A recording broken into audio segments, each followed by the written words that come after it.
Sir, अब Bharatiya Janata party के वरिष्ठ नेता हैं, अपना दमखम 2023 चेयरमैनी में आप दिखा चुके हैं, तो टिकट न मिलने पे कुछ नाराज़गी हुई थी, फिर से आप जो है भारतीय जनता पार्टी में जुड़ गए हैं। इस समय भारतीय जनता पार्टी में क्या चल रहा है सर? भारतीय जनता पार्टी का मैं एक साधारण सदस्य हूँ और मेरा अपना एक हिंदुत्व का एजेंडा है। सर्वप्रथम मैं आपको जो धन्यवाद देता हूँ कि आप मुझको इस लायक समझे कि आज इस बाइट ले रहे हैं। जी। और भारतीय जनता पार्टी के नीतियों से मैं प्रभावित हूँ और इस समय भारतीय जनता पार्टी का जो कार्यक्रम चल रहा है, आगामी विधानसभा का जो होने वाला चुनाव है उसके मद्देनज़र और जो मुख्य रूप से संगठनात्मक जो संरचना है भारतीय जनता पार्टी की, सदस्यता अभियान जी।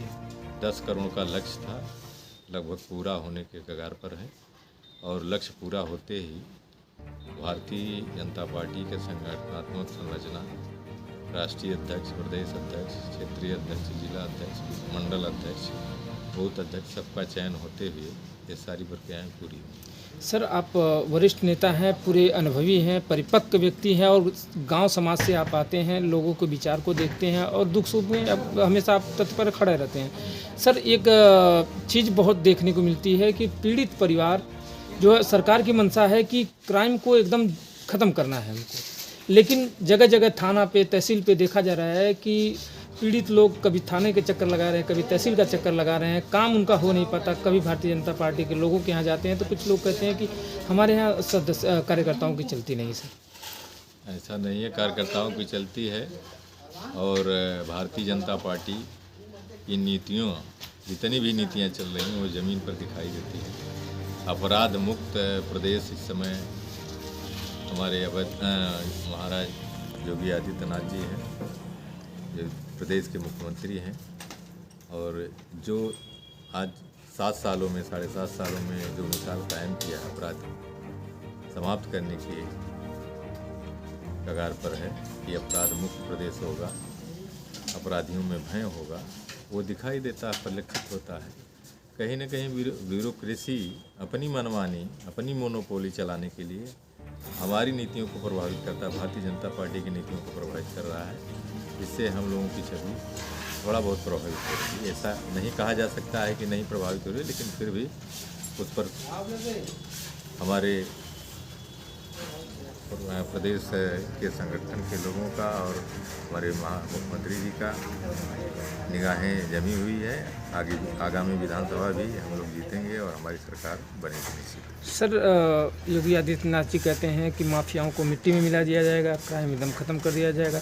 सर, ये अभी हाल ही फिलहाल की बात है, महाराष्ट्र में जो है बाबा सिद्दीकी जो भारतीय जनता पार्टी के समर्थित विधायक थे, उनको जो है बड़ी घटना हो गई, उनके साथ जो है गोली मार कर हत्या कर दी गई। सर, देखिए, महाराष्ट्र की मुख्यमंत्री हमारे जो है एनडीए के गठबंधन से हैं और कोई अपराधी अगर लक्ष्य बना लेगा कि फला को मारना है तो सरकार का लक्ष्य ये होना चाहिए कि हम अपराधी को भी मिट्टी में मिलाएंगे। हम जिस प्रदेश में रहे हैं, हमारे मुख्यमंत्री जी अपराधियों को की नकेल कसने में पूरे देश में अग्रणी हैं और जो सबक अपराधियों को सिखाए हैं वो शायद ही कोई मुख्यमंत्री इस लायक होगा।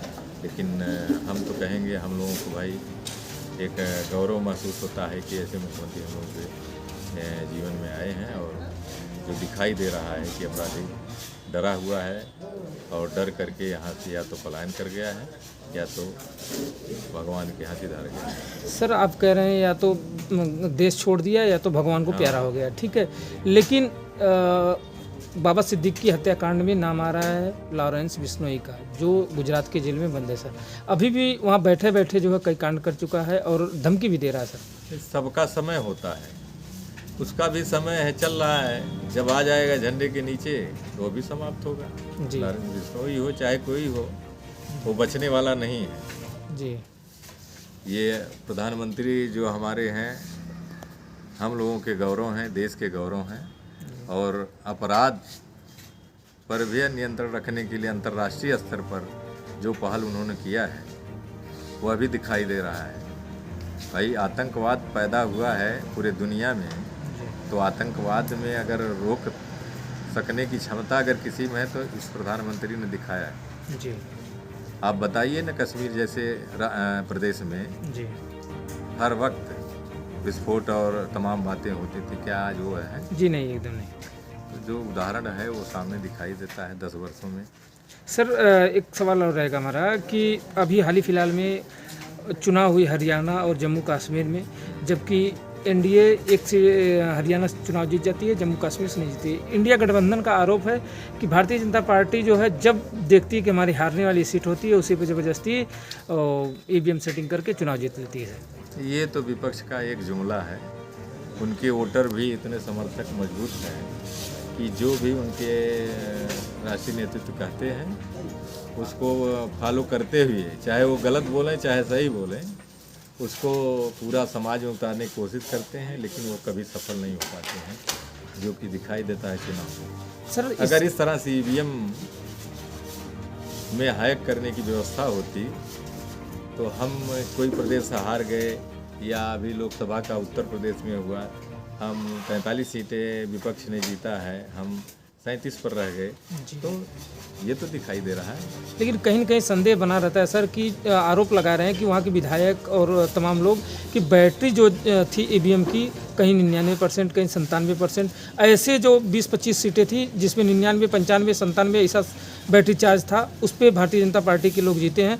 बाकी जो 68, 70, 65 ऐसे जहाँ चार्ज बैटरी थी वहाँ कांग्रेस के लोग जीते हैं। क्यों नहीं, जब चुनाव आयोग ने चैलेंज किया है कि आप अपने जो है टेक्निकल को ले आइए, इसको हैक करके बताइए, जी, तो क्यों नहीं लोग गए? यह तो प्रश्न जो आयोग का है ना, एक स्वतंत्र स्वायत्तता वाली संस्था है जो चुनाव कराती है। आरोप तो चुनाव आयोग पर लग रहा है ना कि सरकार पर लगेगी। जी। अगर सरकारें मान लीजिए कर रही है तो आयोग क्या कर रहा है भाई? चुनाव आयोग को समझना चाहिए।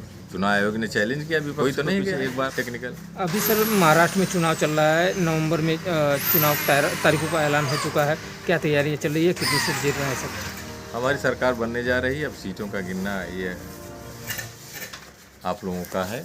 जी, लास्ट अपील आपकी जनता से क्या रहेगी सर? अपील हमारी है कि बस हमारे